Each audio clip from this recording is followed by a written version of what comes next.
Autumn rolled slow and sharp through the high plains of western Kansas in the year 1883. The wheat was long cut, and the wind had turned colder, carrying a dry bite that whispered through every crack of broken homesteads and split rail fences. On the edge of a dying town called Tannery Flats, a man named Eli Morgan rode with a limp in his left knee and a thorn in his heart he hadn't managed to dig out in years. He'd been driving fence since dawn, worn thin by the sifting years and the silence of the land. The frost hadn't lifted, though the sun glared overhead. His horse snorted at a shape in the dirt near the bend of the wagon road, and Eli pulled the reins slow. They were huddled together like something dropped by a cruel hand, a woman and 5 children curled on a threadbare quilt beside the rutted road, their boots tucked under them for warmth. Dust clung to their faces, streaked with the trails of dried tears. The youngest, no more than 3, had his fingers locked around his mother's sleeve, as if letting go meant vanishing. Eli dismounted, boots crunching like old bones on gravel.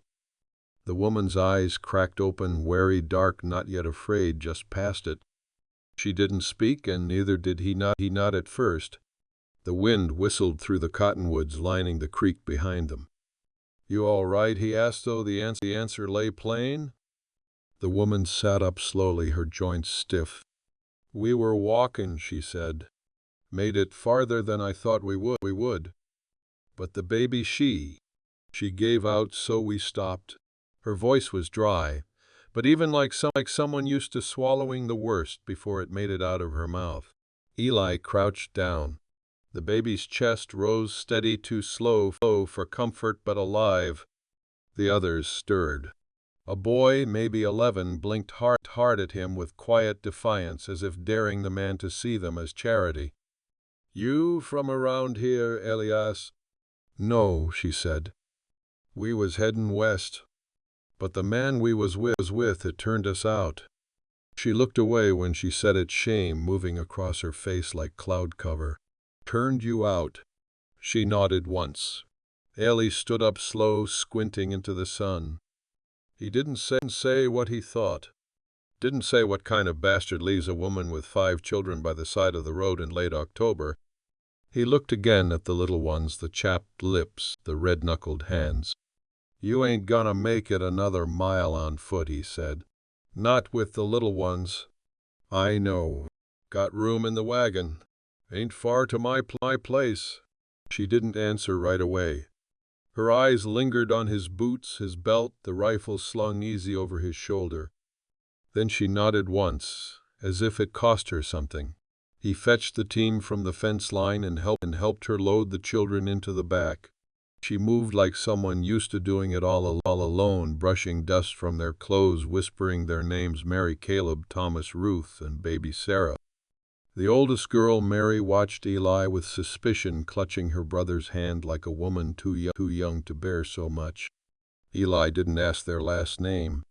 He didn't tell her his not yet. He just climbed up beside her on the wagon bench, flicked the reins, and turned toward home. The land stretched out before them, bare and beautiful in its quiet way. The sky, enormous and cold, watched without judgment. He said nothing as they rode. Neither did she.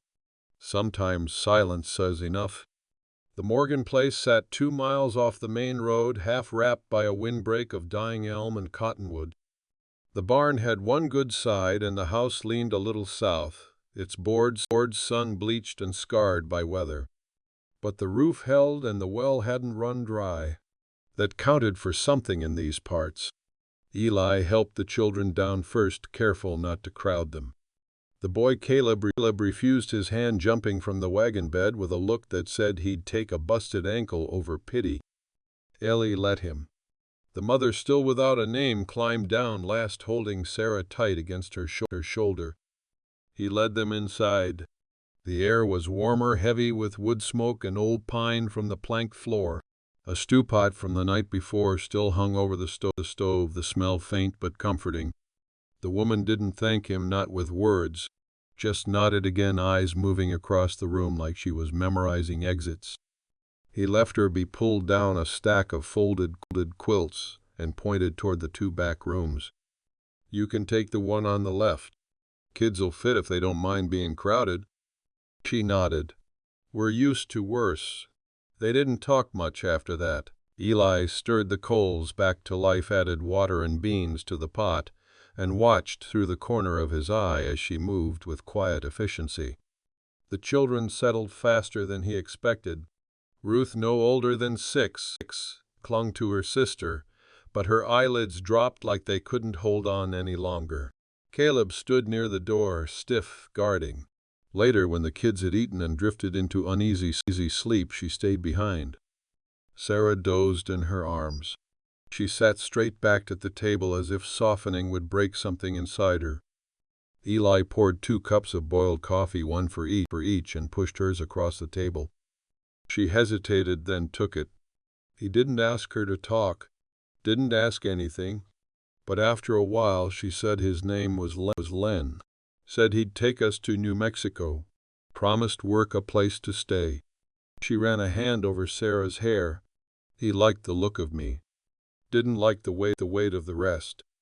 Eli stared down into the steam of his cup. "And he just left." "Left before dawn," she said. "Took the wagon and the mule.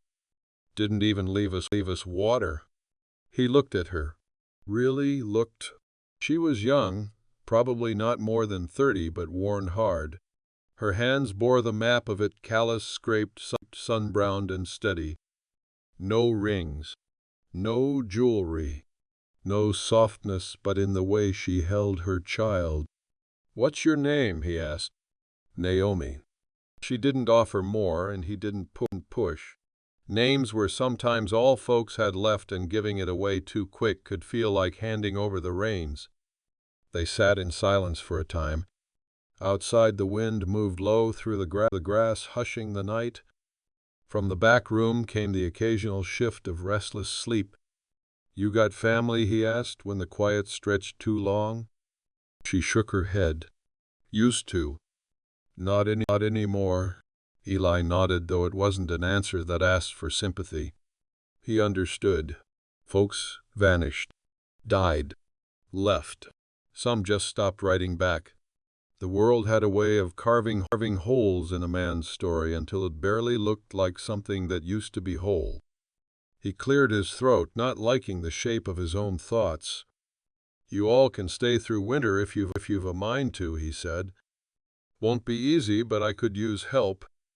And the kids be safer here than walking another 100 miles on foot." Naomi looked at him. Her eyes didn't soften, but they stopped drifting. "You don't even know us." "Don't need to." "Saw enough." She didn't answer. Just sipped the coffee, cooling fast in the tin cup. Her fingers, though steady, trembled now and then, just enough to betray her. Eli stood. "You'll find it warmer if you move the bed closer to the stove wall. If you need anything." "I won't. But when she rose to carry the baby, her knees buckled a little.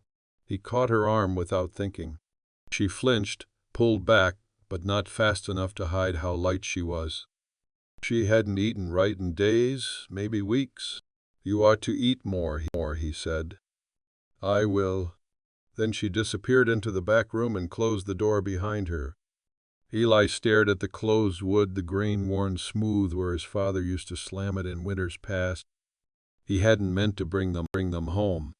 But somehow the silence in the house now felt less like emptiness, more like waiting. These stories live only when someone listens. Subscribe and help keep them alive. By the time the first snow dusted the ground, Naomi had already found her rhythm. She swept the porch before dawn, stacked kindling with careful order, patched seams in the children's clothes by lantern light. She never asked for thanks, and Eli never offered it, not in words. Instead, he left dry wood by the door when he came in from checking fence lines. He sharpened the kitchen knives without her noticing. Once, when he came home late from town, there was cornbread warming by the stove and a quilt pulled over his chair. No one spoke of such things. They simply happened. Caleb followed Eli sometimes. Not close, not asking questions, just near enough to watch. The boy was quiet, but there was a fire behind his eyes that hadn't dimmed from what they'd been through. He'd climb fences and carry buckets, trying hard not to seem like he cared what Eli thought. One morning, Ellie handed him a pair of 2 large gloves. Caleb took them with a grunt, then spent the day mucking the barn like he meant to earn every bite of food he'd ever been given. Naomi watched from the porch as the wind tugged at his coat. She didn't interfere. She never did. Eli admired that how she gave the boy space to try even when the work scraped his hands raw. Eli had always known quiet, but this kind of quiet felt different. It filled the corners of the house like something living. The children's voices softened it, made it warmer. Even Ruth's endless questions or Thomas's habit of dragging in whatever animal he could corner, a frostbitten rabbit, a crippled dove, seemed to stitch something back together inside the walls. Naomi didn't talk much about before, but sometimes when the children slept, she would sit near the stove and let her guard loosen just enough for memory to slip out. I was 15 when I married," she said one night. Snow fell steady outside and the room was washed in the low orange glow of the fire. He was 29, owned a piece of land in Missouri, and said I'd never go hungry. Eli waited. He meant it, I think, but meaning don't count for much when the rains don't come and the cattle die. He took to drink, took to fists not long after. She looked into the fire like she was reading something in it. Then the fever came. Took him in 3 days. Eli said nothing. There was nothing to say. He weren't a bad man, she added after a while. Just a man that got broken too early. The way she said it, Eli knew she'd spent years sorting her pain into small, manageable pieces. He'd done the same. Not with drink or violence, but by burying things deep enough that they didn't rattle when he walked. She glanced at him then. "What about you?" He shifted in his chair. Used to be 3 of us on this land. My folks and me. Mama died first. Fever, same as your husband. Pa held on through one winter. After then he just gave up. Stopped talking. Would sit out back under the windmill like he was waiting for the sky to fall. And it did. In a way. That was all he gave her. That was all he could give. Naomi didn't press. She picked up her needlework again, lips pressed tight. But her hands moved steadier now, her stitches more even. Eli watched her a long while, listening to the hush of wind outside and the soft breathing of the children from the back rooms. He didn't notice at first when her hum began, a low, tuneless thing barely above a whisper.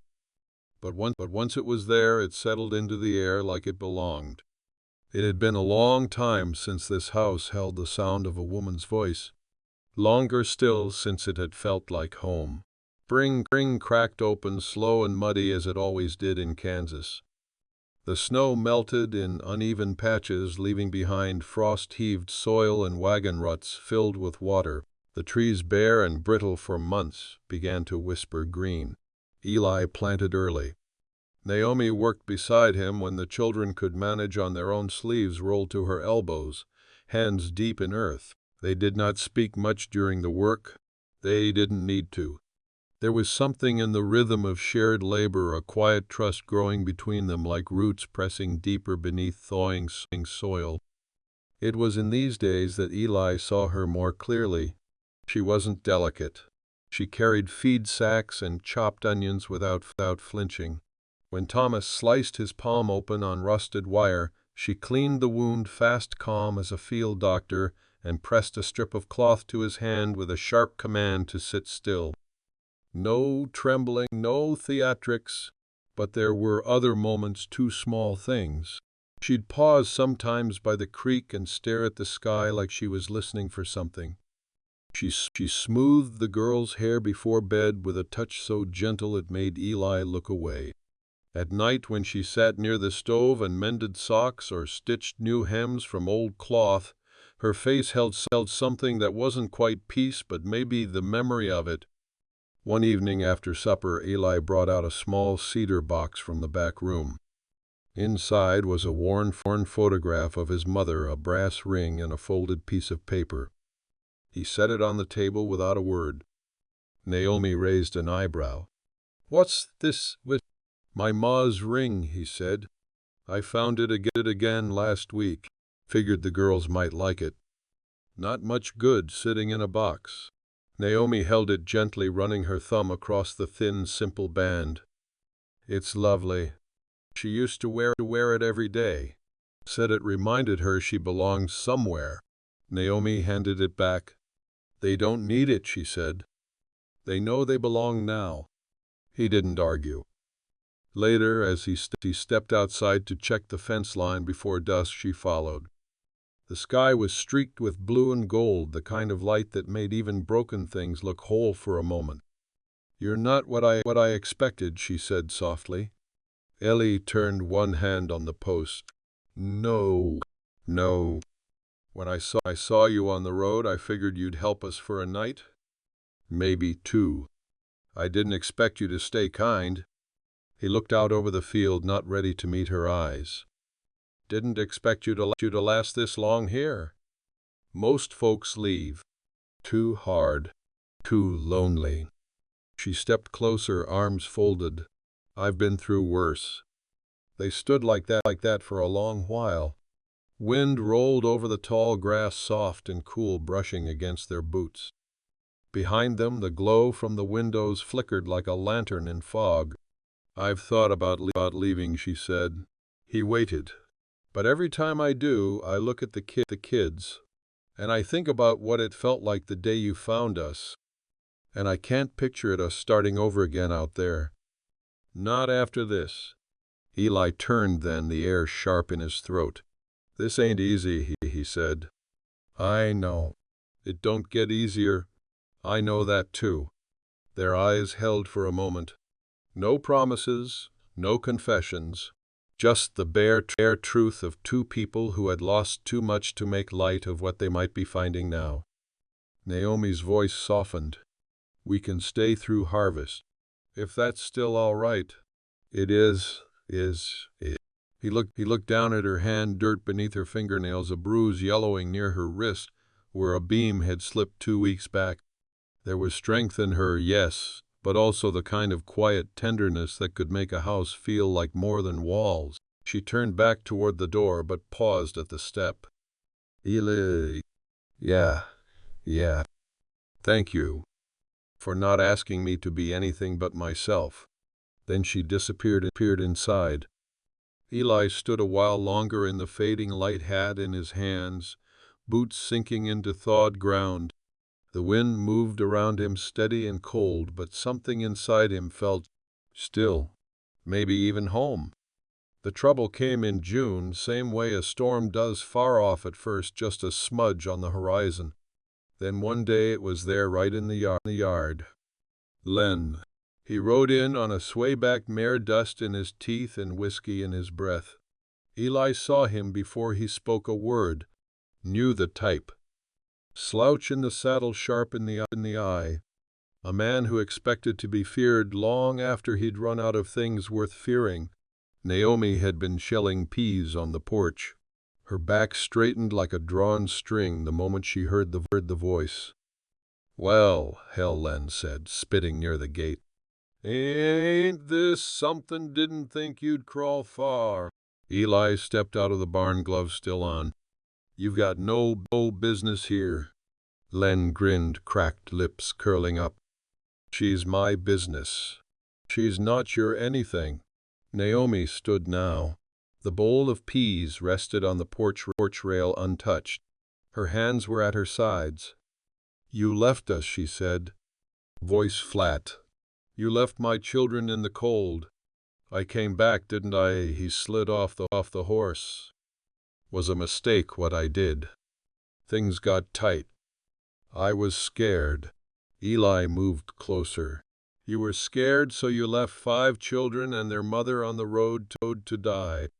Len looked at him, eyes narrowing. Who the hell are you? I'm the man who found them. And I'm the man telling you to get back on your horse. Caleb had come around the side of the house by then, holding the old shotgun Eli had taught him to oil but not yet shoot. His jaw was tight, his arms shaking. Naomi's voice was calm. Caleb, go inside. But, man, go. The boy obeyed. The screen door slapped shut behind him. Len laughed once, sharp and mean. You got this whole thing figured out now, huh? New man, new home? That how it works. I'm not yours, Naomi said. Not now. Not before. You made sure of that. He took a step closer and Eli stepped between them. You take one more and I'll end the conversation for good. Len's eyes flicked from Eli to Naomi and back. The grin dropped. I'll be back, he muttered. Ain't over. He mounted sloppily, then turned the horse.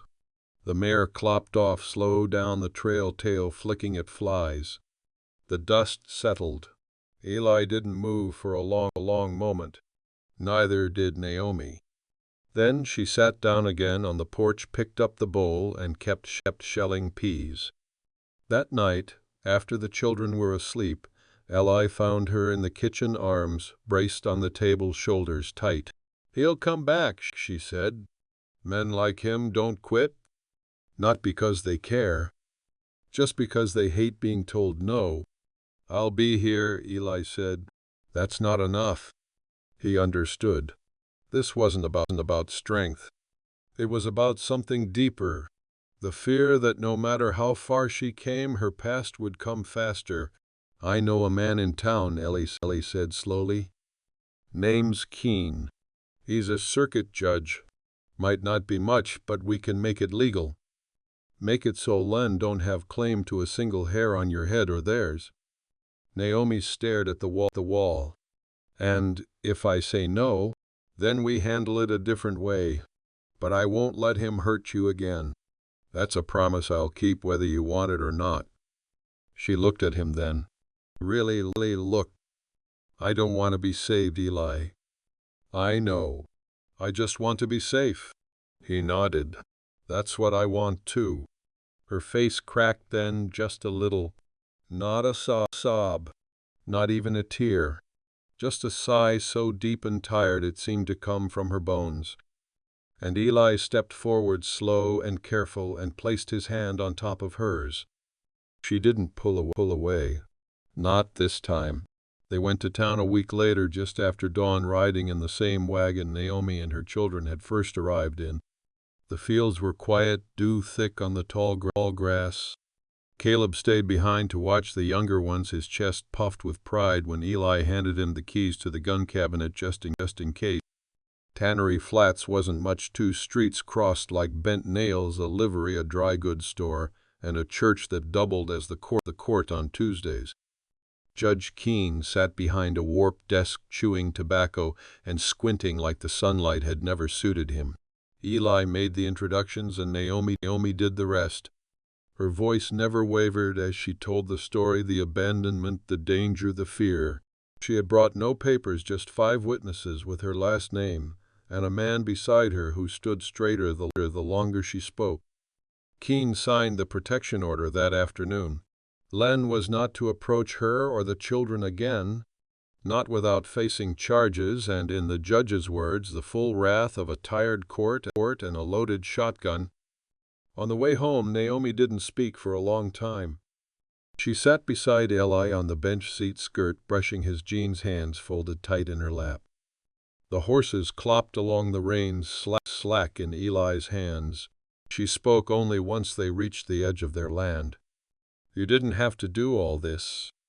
I know. I'm not good at owing people. You don't. She looked at him, then brows furrowed. Then why take in 6 strangers, stand up to a man like Len, drag me to a judge's desk like it was your burden too?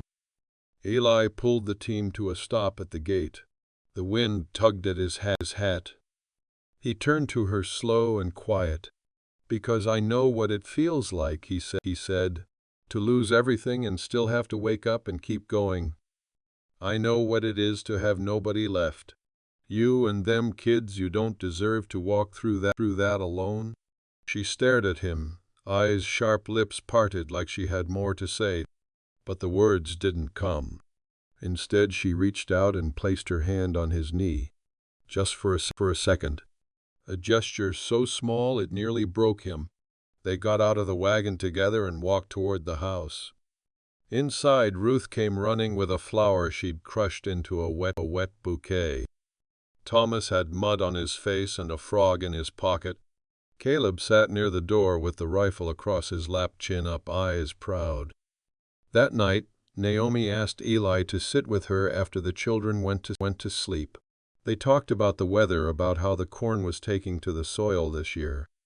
But under the words was something else, an understanding finally spoken without saying.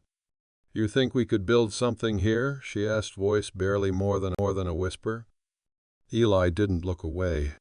"Already are." She nodded. Not in agreement exactly, more like she was giving herself permission to believe it. The house had changed since winter. Quilts on the beds, a cracked vase on the shelf filled with picked weeds, a pair of tiny boots by the door. It no longer echoed when someone walked through. The silence had shifted from emptiness to peace. Later that summer, Eli gave Naomi the ring again. Not as a question, not as a demand, just placed it on the table between them and said, "Only if you want it." She didn't answer that night, but in the morning he found the ring on her hand, thin and gold, glinting in the sunlight as she stirred the morning porridge. No words were said. None were needed. The wedding was not a wedding in the usual sense. No white dress. No lace or organ. No guests beyond the preacher from 3 towns over, and the 5 children watching from under the cottonwood trees with berry-stained mouths and bare feet. It was high August. The air was thick with dust and bees, and the whole land smelled of sun-warmed grain and wood smoke. They stood under the arch of the windmill, Naomi in her everyday dress with a ribbon tied at the waist, Eli in his cleanest shirt, which was still missing a button near the collar. The preacher said the words, and Eli repeated them in his slow, sure voice. Naomi's was quieter but no less certain. Caleb fidgeted, Mary cried without making a sound, and Thomas whispered something funny to Ruth that made her snort mid-prayer. When it was done, Naomi didn't smile, not exactly, but she looked at Eli like he was something she could lean against, something real and solid like oak. He touched her hand just once, and the children took that as the signal to start whooping and running in circles, lifting dust into the air like a blessing. They ate pie on the porch that night, still dressed in their best. No one spoke of tomorrow or the hard seasons to come. It was enough to sit shoulder to shoulder to hear the laughter of children and know no one had to sleep by the road ever again. That fall they built an addition onto the house. Eli hammered and sawed, Naomi measured, Caleb learned to drive nails without splitting the wood. It wasn't much, just another room, a bit of space, but it felt like a promise made out of timber and sweat. At night, Eli would sit outside watching the horizon while Naomi rocked Sarah by the fire. He'd listen to the creak of the chair, the murmur of Naomi's voice humming low, and something inside him, something cracked long ago, felt whole. One night in early winter, Naomi came to him with a bundle of cloth in her hands. She unwrapped it, slow, quiet, almost solemn. "I found this," she said, tucked in the hem of Sarah's old quilt. "Thought I'd lost it." Inside the cloth was a tiny pair of baby shoes, worn, soft leather, hand-stitched. "Made these for the one I lost," she said, not meeting his eyes. "Before Thomas. Never got to use 'em." Eli took them gently. "You want to keep them?" Naomi hesitated, then nodded. "Yes, but maybe not for the same reason as before." Eli didn't ask what that reason was. He looked at her hand resting on the curve of her belly and understood. They didn't speak of it that night, didn't make grand declarations or weep into the fire. They just sat there, the two of them, with the sound of the wind outside and the flicker of warmth between them. The snow came again, as it always did, but this time it came to a house full of life. Boots by the door, smoke from the chimney, a cradle being sanded in the barn, a family patched together from pieces that had been broken and lost, now stitched into something lasting, and on the mantel above the stove sat a small wooden box. Inside it, a ring, a photograph, and 2 baby shoes. If the frontier tested your heart, subscribe and see how others faced the same trial.